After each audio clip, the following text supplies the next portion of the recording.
sini diversity banget, kayak banyak banget I orang had like very less knowledge about Indonesia, but sangat baik.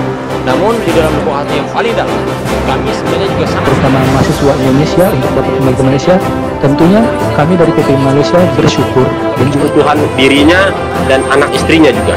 Maka bagi kami PPI Malaysia tentu saja hal ini merupakan tantangan tersendiri, di mana jelas kos bagi kita yang harus karantin, lain lagi tiket pesawat dan juga tes PCR dan lain sebagainya. Dan jika kita kalkulasikan secara total, maka harga yang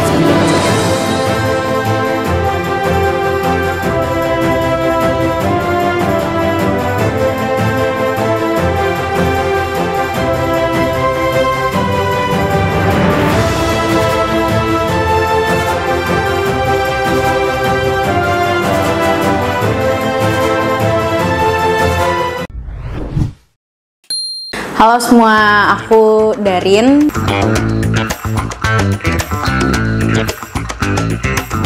Dari University Malaya, jurusan Environmental Management. Sekarang lagi semester 4. Halo semua, nama gue Hanif Al-Hadi Lubis. Gue biasa dipanggil Hanif.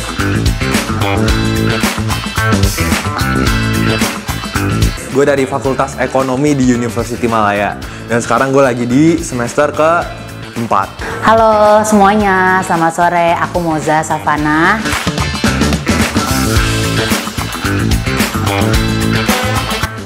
Aku dari UM, ambil jurusan BBA. Dan sekarang aku lagi di semester 4. Halo, kenalin gue Karisa.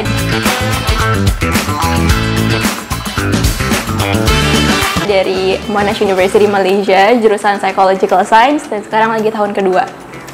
Yang di request sama jatuh. Kuliah gimana selama pandemi? Kuliah yang pastinya kan sekarang online ya. Udah dari bulan April sih, seingat aku udah online-nya. Sampai sekarang jujur bosen online mulu karena bener-bener tiap hari stay di apart. Kan biasanya kalau offline itu ya kita ketemu teman. Walaupun emang kayak effort banget pagi-pagi mesti pergi ke kelas, tapi lebih enak belajar langsung ngelihat dosennya gitu dibandingin lewat Google Meet doang, cuma ngelihat PowerPoint slides-nya gitu. Kalau kuliah selama pandemi gue nggak suka. Karena buat gue stressful banget, beda banget pas lagi offline. Jadi selama gue online tuh gue ngerasa gue nggak ketemu siapa-siapa. Dan time management buat gue jadi susah gitu karena nggak ada yang bantuin gue buat ngingetin tugas segala macam kan. Biasa kalau offline kan daily ketemu orang gitu, saya kayak udah ini belum, udah itu belum gitu. Jadi buat gue sekarang bikin stres banget deh buat online. Sebenarnya awalnya tuh gue seneng banget kayak semua jadi online gitu kan, karena gue nggak perlu ketemu orang rame gitu kan. Terus kayak pokoknya gue seneng banget awalnya gitu, gue bisa belajar sendirian di kamar. Tapi lama-lama gue ngerasa wah gila, tugasnya numpuk banget gitu kan. Bener-bener kayak gue bangun tidur terus langsung kayak duduk depan laptop, terus makan laptop lagi, terus tidur lagi. Lama-lama kayak lama-lama jadi nggak suka aja gitu online learning gitu. Kangen nggak sih kelas offline gitu? Awalnya enggak, cuma sekarang dipikir-pikir gue kangen deh kayaknya. Apalagi sama teman-teman gue yang udah balik gitu kan. Kayak gue udah berapa bulan gitu nggak ketemu mereka, jadi kayak kangen aja gitu. Oke. Ini kita balik nih ceritanya ke awal lu datang ke Malaysia. Gimana sih awal-awal lu datang di Malaysia? Awal-awal dateng excited sih, cuma nggak gimana-gimana banget sebenarnya. Karena pokoknya pas pertama kali datang ke sini yang nganterin tuh cuma bokap sama nyokap. Terus mereka stay di sini 5 hari. Jadi dari Senin sampai Jumat, Senin kita pagi-pagi berangkat ke sini, terus udah kita jalan-jalan, makan segala macem. Terus pas Jumat mereka pulang, sempet sedih sih, cuma kayak ya udah nggak mau kelihatan sedih juga gitu. Takutnya mereka ikutan sedih karena ninggalin gue di sini gitu. Jadi kayak ya udah happy aja di situ. Bisa dibilang gue kalau adaptasi ke lingkungan gue lumayan mudah dan nggak ada masalah di situ. Tapi emang orang tua juga sama kayak teman-teman yang lain kayak susah nih buat ngelepas gue. Apalagi gue anak tunggal. Jadi pas gue dilepas tuh bener-bener nenek gue semua ikut. Keluarga besar gue tuh ikut kayak di bandara. Terus kayak dada-dada foto-foto yang kayak gue aduh. Cuma gak apa-apa, gue seneng banget. Karena sekarang gue jadi gak bisa ketemu. Kayak di situ tuh gue jadi ngehargain tuh waktu-waktu kalau misalnya gue lagi sama orang tua gue. Dan gue apresiasi banget. Makasih mama, ayah. Awalnya sih jujur cukup heboh banget karena waktu itu alhamdulillah karena emang kok jadi curhat karena aku emang anak pertama jadi tuh heboh banget gitu loh, kayak satu keluarga bener-bener nganterin, termasuk ayah, bunda, adik sendiri dan juga sampai kakek nenek itu sampai rame banget udah kayak mau umroh, terus mereka stay di sini seminggu, nggak ngerti ngapain, kayak kok gabut banget gitu mereka stay di sini seminggu, cuman nggak apa, aku appreciate effort mereka banget mau nganterin aku, seru sih. Sebelum nyampe di Malaysia, lu udah kepikiran gak sih buat ninggalin orang tua gimana, saudara gimana gitu? Kalau kepikiran sih enggak. Gue kan agak bodo amat gitu juga kan, yang kayak udah santai, nanti kaget di awal-awal gitu. Waktu itu pas ninggalin juga awal-awalnya nggak berat pas ninggalin orang tua di awal-awal, gara-gara ya ketemu temen baru, semuanya hal baru gitu loh, jadi yang masalah sedih-sedihnya lewat. Cuma makin kesini tuh makin ngerasain tentang tadi yang gue bilang tentang masalah apresiasi waktu bareng-bareng gitu-gitu. Intinya kangen lah sekarang. Gimana ya? Sebenarnya 50-50 sih, kayak waktu ya 50-nya seneng karena bisa bebas. Kayak bisa ya finally, bukan finally maksudnya kayak seneng aja gitu loh. Tapi at the same time sedih juga karena kayak ya kan biasanya hari-hari kayak baru bangun udah langsung ketemu ayah bunda dia sendiri, terus juga dimasakin lah atau apa ya, terus sekarang pas udah pindah ke Malaysia bener-bener hidup sendiri tuh yang langsung yang kayak rasa alone aja. Gue kan emang udah planning untuk kuliah di luar tuh dari SMP, SMA gitu kan. Terus kayak jadi somehow tuh udah nggak prepare mentalnya gitu. Kayak gue udah tahu konsekuensinya kalau gue emang harus tinggal sendiri segala macam kepisah. Cuman sejujurnya sampai sekarang juga kalau homesick segala macam gitu masih gue sering alamin sih. Kalau homesick kangen gitu. Siap aja sih. Soalnya dulu pas SMA gue udah asrama, jadi bisa dibilang lumayan jarang ketemu orang tua. Jadi pas gue mikir mau kuliah di Malaysia, menurut gue ya udah bakal mirip-mirip aja gitu, karena pikirannya Malaysia deket banget gitu loh sama Indonesia yang cuma 2 jam pesawat, terus bisa dapet tiket murah kalau lagi promo, jadinya nggak mikir yang bakal terpisah jauh banget sama orang tua gitu. Lagi recall kalau lu bakal jadi gue kuliah di luar negeri, gue jadi anak rajin gitu kan, kupu-kupu kuliah pulang gitu. Awalnya kalau bayangan tinggal sendiri itu sebenarnya gue sempat mikir kayak gue udah tahu nih konsekuensinya gue harus tinggal sendiri gitu. Awalnya gue pikir tinggal sendiri tuh ya seru gitu kan, gue punya space sendiri, gue nggak harus kayak sharing sama orang lain segala macam. Cuma ada kalanya juga gue ngerasa apalagi di pandemi sekarang gini kan kayak kalau bener-bener sendiri tuh nggak enak ya, kayak kita tetap perlu orang lain juga gitu kan. Jadi kayak awalnya ya gitu sih, awalnya gue udah tahu konsekuensinya, terus nyoba untuk face konsekuensinya aja, cuma lama-lama ya masih nyoba untuk get used to it aja lah gitu. Pas itu kita ngobrol-ngobrol kayak gimana sih di Malaysia tuh culture-nya, terus cara cara adaptasinya, terus gimana perkuliahannya. Jadi udah lebih prepared lah gitu. Gue kira gampang. Gue kira hidup gue di sini gampang, kayak gue kan nggak tahu nih gambaran kuliah itu kayak gimana. Gue nggak ada abang yang ngasih tahu gue kuliah bentuk kayak gimana, dan orang tua gue juga nggak ada yang ngasih tahu kuliah tuh bakal ada SKS segala macam. Gue tuh baru tahu masalah tentang SKS kredit tuh pas gue kuliah di sini. Ya gue tuh masih nanya 4 kredit tuh maksudnya diapain gitu. Itu gue nggak ngerti beneran. Gue tuh beneran nanya teman-teman gue, kayak teman-teman, apalagi di fakulti gue tuh orang Indonya dikit dibanding fakulti lain. Jadi fakulti ekonomi gue tuh kebanyakan ya international studentnya, kalau nggak dari Cina ada dari US gitu-gitu. Jadi beneran nggak ada temen Indo yang harus gue tanya gimana gitu kan. Jadi gue nanya-nanya ke teman Melayu gue, terus kayak kredit tuh gimana. Gue tuh nggak tahu, kayak kalau misalnya 1 semester ada berapa kredit tuh gue awalnya nggak ngerti banget. Jadi kayak gue awal pertama kali milih subjek gue ngasal. Terus banyak deh, pokoknya gue struggling lah pokoknya di Malaysia kalau bisa dibilang.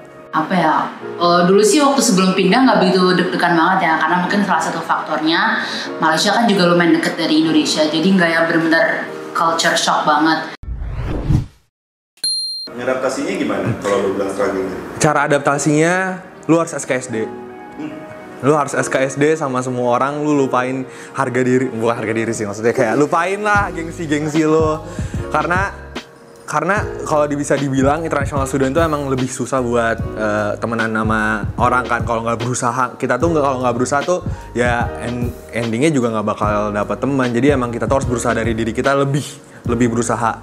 Jadi orang-orang juga kenal sama kita dan dari situ akhirnya gue dapet teman-teman banyak, bisa dibilang banyak di fakultas gue dan nge-guide gue gimana cara kuliah di UM. Jujur ada culture shocknya dikit, tapi mungkin gak sebanyak kalau kita tiba-tiba pindah ke Eropa atau kemana. Tapi yang bikin kaget mungkin cara kita mesen minuman, kayak misalkan es teh manis. Kalau di Indo kan ya udah gampang kan, bang es teh manis 1. Ini tiba-tiba di Malaysia apa gitu, TO ice. Aku nggak ngerti maksudnya, oh itu apa? Itu unik banget sih jujur. Cuman kayak ya keren aja lah gitu, kayak bahasa sangat beragam. Sampai sini. Iya, waktu nyampe sini. Gue jujur banget nih ya, sebenarnya gue tuh bukan tipe orang yang gampang banget adaptasi, kayak selalu takes time aja gitu untuk adaptasi di apa namanya, di tempat baru, di lingkungan baru gitu. Cuman karena gini, menurut gue Malaysia itu environmentnya in terms of bahasa atau makanan itu kan gak jauh banget sama Brunei kan, which is kayak gue sebelumnya tinggal di sana gitu, jadi nggak begitu susah-susah banget juga gitu untuk environmentnya. Dan kalau teman-temannya, gue bersyukur banget ketemu sama orang-orang yang kayak seru, asik, diajak ngobrol gitu, jadi kayak mempermudah gue untuk beradaptasi juga sih, jadi nggak berat-berat banget gitu. Kalau keuangan gimana sih ngaturnya? Boros atau awal-awalnya? Awal-awal justru mungkin kayaknya seinget gue sih gue pernah boros, tapi waktu itu juga pernah ada saat dimana ayo seringgit sehari, berapa ringgit ya? 5 ringgit nggak sih mas? Berapa? Pokoknya kita pernah nargetin, pokoknya sehari cuma boleh 5 atau 10 ringgit gitu, pokoknya beneran hemat banget gitu. Iya, kayak misalnya di college, di kantin college kan dulu awal-awal masih di asrama kan, di kantin college itu cuma makannya pagi-pagi kan nggak makan kan karena pasti langsung kelas, terus siang cuma makan yang 5 ringgitan, terus malam juga makannya yang cuma 4 ringgit atau 5 ringgit gitu, terus aqua yang 1 liter 10 sen yang kayak gitu, jadinya kayak ayo mau coba hemat gitu. Tapi sekarang udah nggak bisa sih kayak gitu. Cara gue ngatur keuangan, iya gimana ya? Awal-awal gue nyampe Malaysia aja ya, gue ngatur keuangan susah ngatur keuangan karena menurut gue terlalu banyak kayak gue deserve nih ini gara-gara gue udah capek ngerjain tugas gitu kan, jadi kayak oke, beli. Nah cuma makin kesini semester 4 dan gue udah nggak pulang. Misalnya kalau pulang kita ngecas kan istilahnya, kayak pulang mah ayo kita makan di sini gitu kan, ngecas, memperbaiki kesehatan gitu, gizi. Nah sekarang gue sampai yang kayak nyoba-nyoba buat nambah-nambah itu dari kerja part time jadi waiter ya.